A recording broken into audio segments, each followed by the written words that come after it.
Today, bankruptcy is a quiet administrative procedure managed with paperwork and signatures.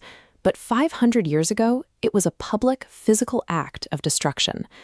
This story begins in the city-states of Renaissance Italy, the mercantile engine room where the foundations of modern global banking were first built. Early moneylenders and currency changers didn't work in offices. They operated in the center of busy public squares, conducting every transaction from behind a simple wooden bench. But the market was precarious. If a lender ran out of capital, defaulted on their own debts, or was caught defrauding clients, the authorities intervened immediately. Municipal officers would march into the square and publicly smash the lender's bench to pieces.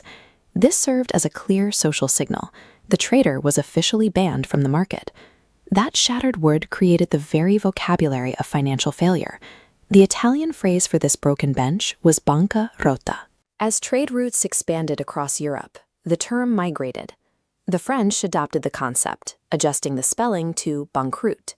By the 16th century, the word crossed the channel and solidified into the English term we use today, bankrupt. But while the word became universal, the consequences of insolvency were shifting. Societies began moving away from destroying a merchant's property and began focusing their retribution on the merchants themselves.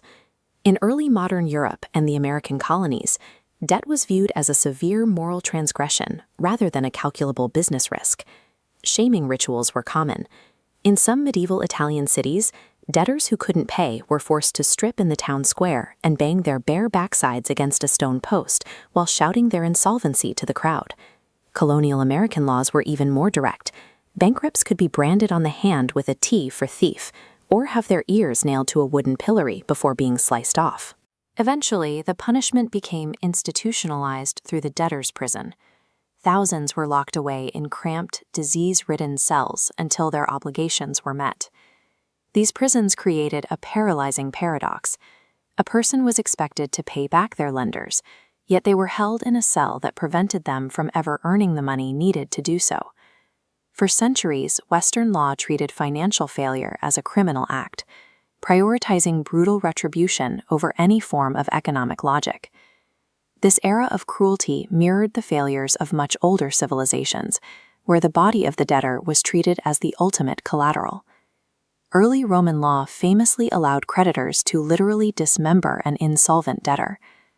The resulting social instability eventually forced leaders like Julius Caesar to offer a compromise, a surrender of property in exchange for physical safety. Ancient Athens faced a similar crisis, as mass debt slavery threatened to trigger a revolution. Reformers were forced to abolish the practice entirely to prevent the city from collapsing from within. These upheavals in Athens and Rome demonstrated that when insolvency laws become too punitive, they eventually destabilize the state itself. Long before the broken benches or the debtors' prisons, there existed a much older tradition rooted in pure forgiveness. Ancient Hebrew law established the sabbatical year and the year of Jubilee. On fixed 7- and 50-year cycles, the law mandated a total cancellation of all outstanding debts and the freeing of every debt slave. This functioned as a societal reset button. It prevented the permanent accumulation of wealth by a few, while ensuring that families weren't trapped in a cycle of poverty that could last for generations.